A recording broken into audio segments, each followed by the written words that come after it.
Hello,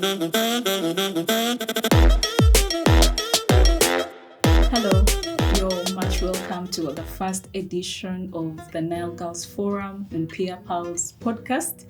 My name is Peace Monica Pimer, and I'm excited to have you join us on this podcast. And today I'm joined by amazing ladies from the Peer Pals movement and the Nile Girls Forum. But before we get into that, I would like to give you an insight of what the Nile Girls Forum is. We are a young women-led organization that works with adolescent girls and young women, and our key focus is on gender transformative education, sexual and reproductive health and rights, and peace building. And under the Nile Girls Forum, we have this amazing Peer Pals movement that I will let one of these amazing ladies joining me tonight tell you more about. And today, we shall be delving into conversations around feminist peace building, and we cannot wait for you to delve into this conversation with us, learn more about this topic, but also share with us your thoughts of what you think Uganda has achieved or where we are standing at as a country in terms of engaging women and girls in peace building efforts. And like I mentioned, I am joined by these amazing young women under the Peer Pals movement. And to my right, I will have Patience introduce herself. Hi everyone, so my name is Patience Sauma and I am a peer pal here at Nile Girls Forum and also a passionate advocate of the adolescent girls and young women. Thank you. I'm excited to join the podcast conversation here and happy to join and happy to discuss more with you today. Thank you. Thank you. Over to you, John. Hi everyone, hi viewers, good afternoon, good evening, good morning from wherever you're watching from.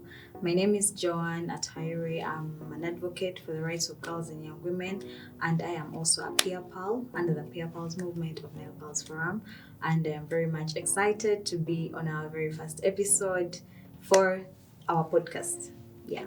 Thank you so much, Patience and John.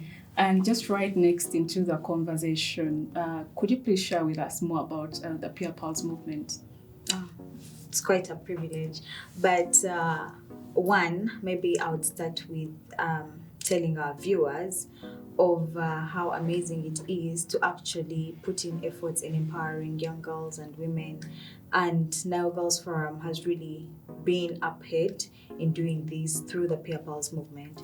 So the Peer Pals movement is, I wouldn't want to call it a formal movement because it is more of a sisterhood of girls and young women, adolescent girls and young women all over the country. We are stipulated both in the West Nile region and in Kampala. And this movement consists of passionate girls and young women that look forward to having their rights respected and apprehended as girls and young women in this society that we live in. The movement is one that goes against the negative systematic barriers that we face as girls and young women in this country. The movement consists of leaders. It promotes leadership, and I am very much privileged to be the most recent former president. I don't know if that makes sense, but yes, I'm a former president for the Peer Pals movement, and this is a movement that is not only looking at fighting or looking out for the rights of girls and young women, but it looks at empowering us with knowledge, with skills. We do quite a lot of work around sexual and reproductive health. We do a lot of work around climate change and justice, peace building, and livelihoods. We have quite a lot of amazing things that we have done as a movement, quite a number of achievements that we have made from right from its inception, to the extent that even Nile Girls Forum has staff that have been peer pals before. So that is how big they are with empowerment. But of course, also we have a lot of skill set that the girls hold. We have the girls in the West Nile region that are doing a lot of hands-on skill, and this is an empowerment that is created through the Peer Pals movement. We have a number of girls that have enrolled into leadership positions, especially the movement in Kampala, and also we do a lot of sensitization and creating awareness on the different topics: peace building, feminist peace building, climate justice and action, and so many other things. So in a nutshell, the Fair Pals movement is a sisterhood of girls that look out to having a better world for themselves. Yes. Thank you. Thank you so much. That was elaborative.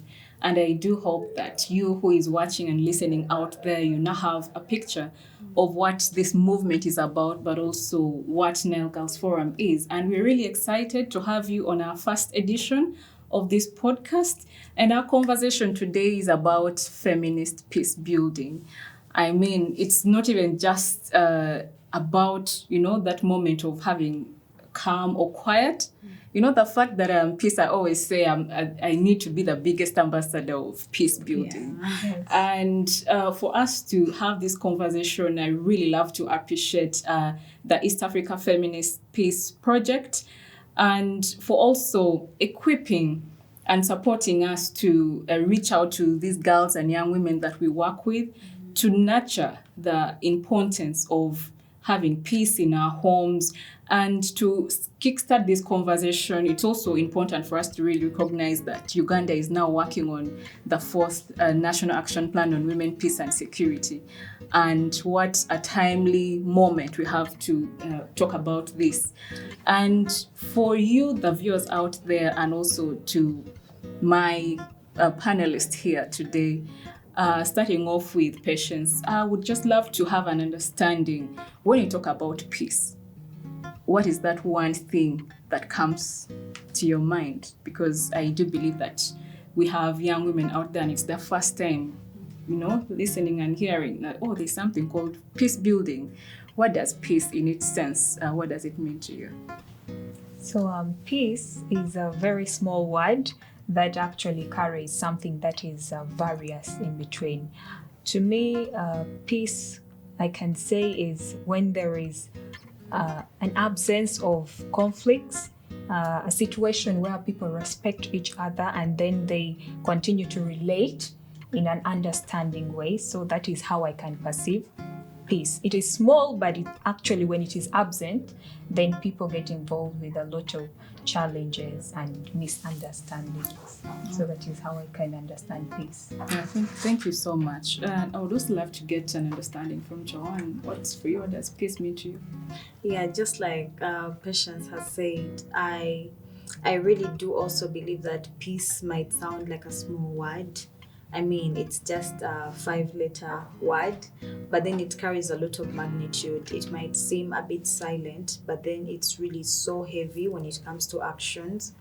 And for me, peace is really absence of conflict, reconciliation, because when you do not have peace, one, you do not have reconciliation with your friends, with your family, with your country.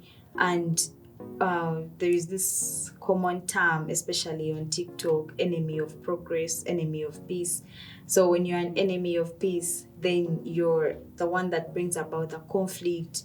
You do not want to promote forgiveness and reconciliation. So for me, peace is basically the absence of conflict and more of having reconciliation. I love that you speak about that. I mean, who does not love peace? Every one of us, sometimes you're like, no, I just need a peace of mind. Just give me some space. And it's because you're trying to find that moment of calmness, of just being without any conflict, without anything. But also, for the longest time, like I did mention before, people mistake conversations around peace and associate it more with like a war-torn area. But I would love to bring this conversation. It's not that we're saying that also doesn't connect with peace building and all that. But oftentimes we overlook situations like, let me say, bullying in school or domestic violence. And, even you just coming and being a negotiator between two friends who are having a misunderstanding, you're already a peace builder in that sense. And I don't know what your experience has been. Like, what was that moment in your life where you're like, oh, okay, I didn't know, but that was actually peace building I was doing. I was reconciling a certain situation. And like for you, what was that moment that made you feel that way? Back to your Patience. Actually, I forgot to share something that peace, first of all, begins from the inside of a person. Because when you are having challenges that you are facing personally, you tend to, as a human being, you tend to make people around you also feel uncomfortable because you are not having that peace inside you. So my challenge, it has not been easy because we go through a lot of depression as adolescent girls and young women. There are certain situations that we face. Maybe you're in a community and then you get harassed suddenly. The border men, then also online, women have been subjects, victims of a lot of harassments, and this destabilizes them. It makes them get a lot of depression, stress, and then I've been a victim of that, so it has not been easy because, as I said, as a human being, it is just psychological that when you're not having peace, you also want to affect those ones around you. So it takes a lot of work for you to first settle inside of you before you can extend the peace to those around you. So that is it. Yeah, I love that. I love that you say it starts with you. You cannot give what you do not have. Just right next to you, Joanne would also want to get, when was that moment you're like, oh, I think I've become a peace builder? Well, mine might sound, I don't know. I don't know how it might sound or the perspective that our viewers might take it, but honestly speaking, for me, that moment when I realized that this is my kind of peace building was when I learned the art of detaching from things that conflict with me. For example, if you are in a friendship and it's a toxic relationship or it's a toxic friendship, but you at some point, of course, you do not acknowledge, because in most cases as young people we are usually very naive. We do not like to look at things in the realistic way because there is that term, the lulu. We love to be the lulu as young people. So in most cases you end up being in a situation where it is sucking the life out of you, but then you do not realize it. You start to conflict with yourself as a person. You start fighting battles within yourself. But then the biggest solution could just be letting it go, like detaching yourself, leave that toxic friendship, leave that toxic relationship. And that is, for me, that is a situation I've been in before, in sort of like a toxic friendship. But then getting to the realization that this is not for me. I am creating demons within myself that I might not even be able to fight, and walking away. That was my moment that I knew that this is my kind of peace building when it comes to this segment of conflicting with people. Yeah. No, thank you. And it's just reminded me of how oftentimes reports come out, and it's oftentimes highlighted that as much as women are affected a lot when there are conflicts, they are still the most excluded out of the discussions. We have seen that sometimes in key moments when countries are going through turmoils and wars, and then they have these peace talks and what, women are usually not brought to the table of those closed door conversations. And it also still brings the picture of sometimes when there are grievances within the communities, we already see there are some structures, even at the local council, where if, for example, Patience went and reported that, Peace went and did this in her home or assaulted her child, the first thing would be there would be a convening at the LC's place and, try to iron out issues. And most of the times you see that, for a woman to come out and say, this is not right, or this is what I think should have been done, women's voices are not being included as much. And yet it has also shown that when you include women, we have the potential to drive change. But also, conversations around peace building is that we cannot have sustainable development in the absence of peace. Yeah. If there is a war, for example, it means none of us is going to school. It means we're not accessing healthcare. It means even the quality of education that we have is not paramount, because you're like, "Ah, what's happening?" Even, let me say, if we're in this situation of insecurity and we're recording this podcast, and the next time you're hearing probably a gunshot out, you'd be unstable. Exactly. So for me, still to get your perspectives, how can we ensure that women and girls are part of decision making in peace building? For example, under the Peer Pals movement, what is that one thing, one or two, that you'd feel like if women are, engaged in this particular way, then they are moving towards peace building? Well, the very first thing I would say is women are we have very few women who are leaders today. And one of the very first things that we could do is advocate for leadership.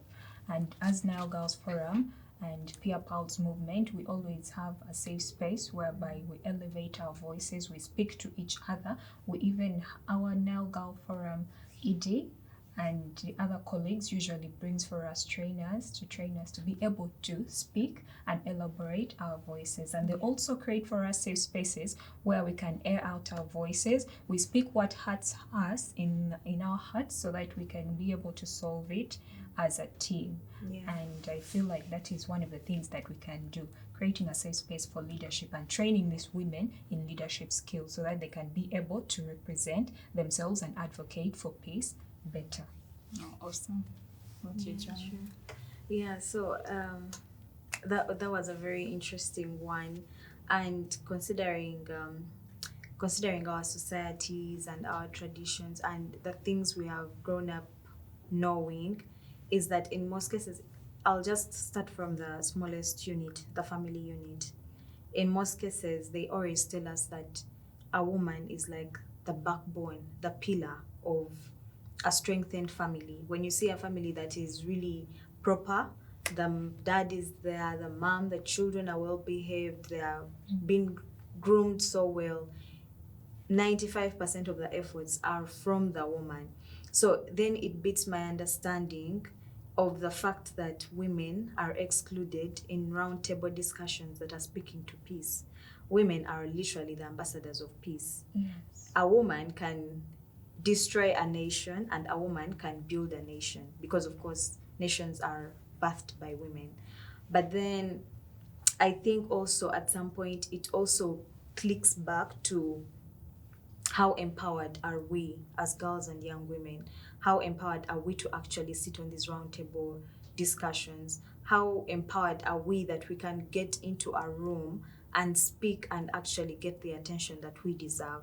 So as Nile Girls Forum, one of the things that we are doing under the Peer Pals movement is to also empower us through the small leadership. It might seem like small right now. For example, you fellows can elect you that you're the president of the movement, and it might seem like something small, but trust me, that is grooming. 2 years or 5 years from now, if I was the president of the Peer Pals movement in 2023, and by next year I get the chance to maybe get into parliament or get into leadership, trust me, I will not be timid. Why? Because I have been groomed right from down that when you are a leader, when you are given the opportunity to be in a certain space, to sit on a certain table, you must bring out the best of yourself. And I think it is very much important if we start empowering girls and women right from down. Do not wait for situations to escalate, and then we start thinking about, oh my goodness, how can women get involved, blah blah blah. It should be a routine that girls and women are empowered regardless whether we have conflicts or not, but they should be empowered right from the ground, right from them being in school. Schools should take on such initiatives like the Peer Pals movement, empower girls to be leaders, so that even when conflicts break in, now I'm speaking on in terms of when peace is broken, not like for example in terms of a war, God forbid a war breaks out, and we need workable solutions to be brought on board.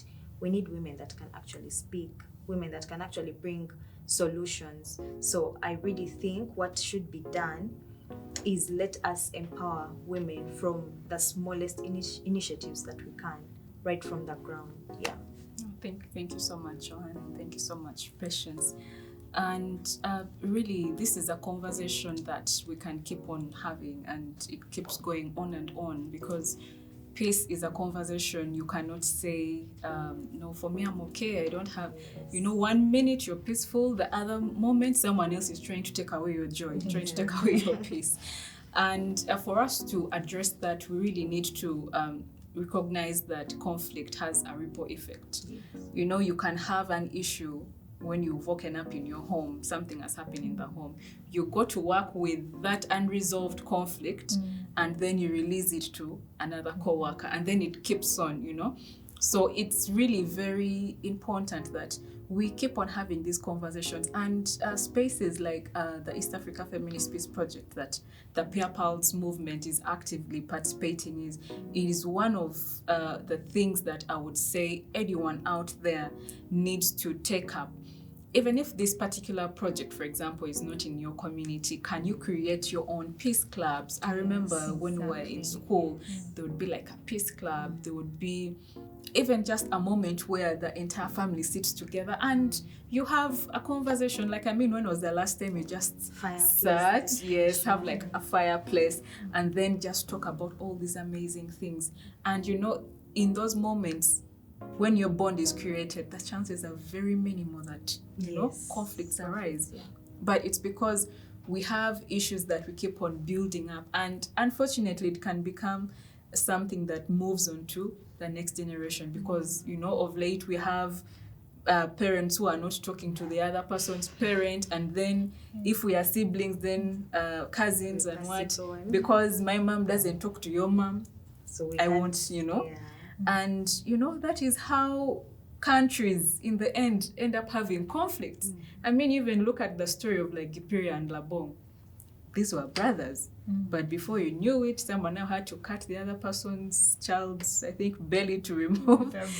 And yes, now those are the kind of conversations we really need to take even to the grassroots. Yes. Like, can we dissect what peace is in the layman's language? Because I do not know how many of you, if I did ask what is peace in your language, I believe at least we're doing well in that area. Yeah. If someone said, like, what is peace? Because in my language, peace is kuiwichin, or you could say coach. Exactly. Exactly. So thank you so much for creating the time and also the space, and for enjoying and listening into our podcast. And we're really excited to have more episodes coming up, and we would also love to get your feedback. If this is a conversation you'd really want to be interested in much more, we see how best we can improve, but also delve more into these conversations. And so any parting shots from my two amazing young women under the Peer Pals movement, but also you've seen how vibrant they are. If you're a young woman out there, what are you waiting for to join this movement? And so we'll be taking in our parting shots, and the conversation does not just end here.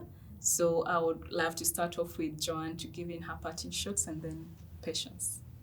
Well, thank you so much.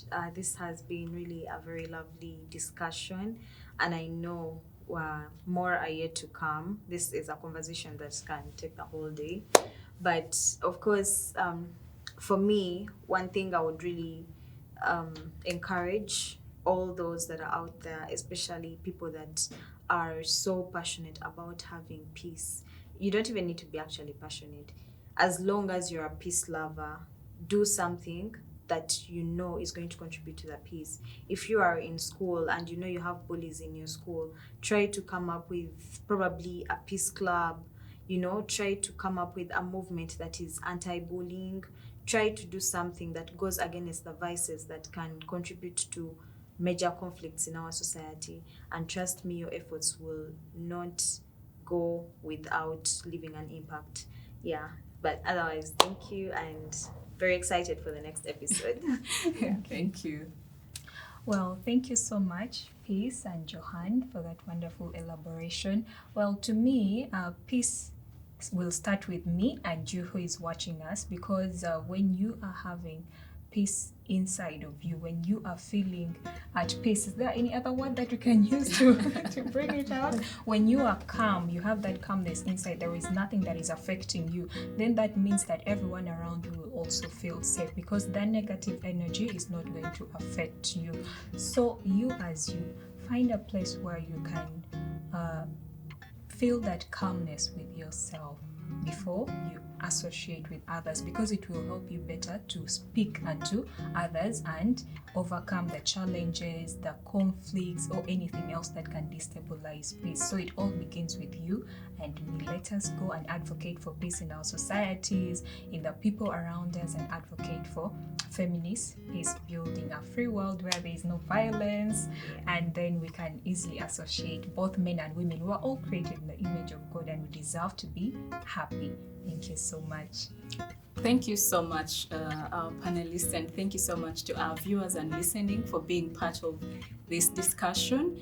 And we encourage you to subscribe to our YouTube channel and share this conversation and share this podcast with the people around you, and also let this be a conversation starter in your community. But you can also follow us on all our social media platforms at Nile Girls Forum, and we shall really be excited to have you also see how you can engage with us. If you'd like to partner with us, you're much more than welcome. If you'd like to join the Peer Pals movement, you're much welcome as well. And thank you so much. See you on the next episode. Thank you. Bye.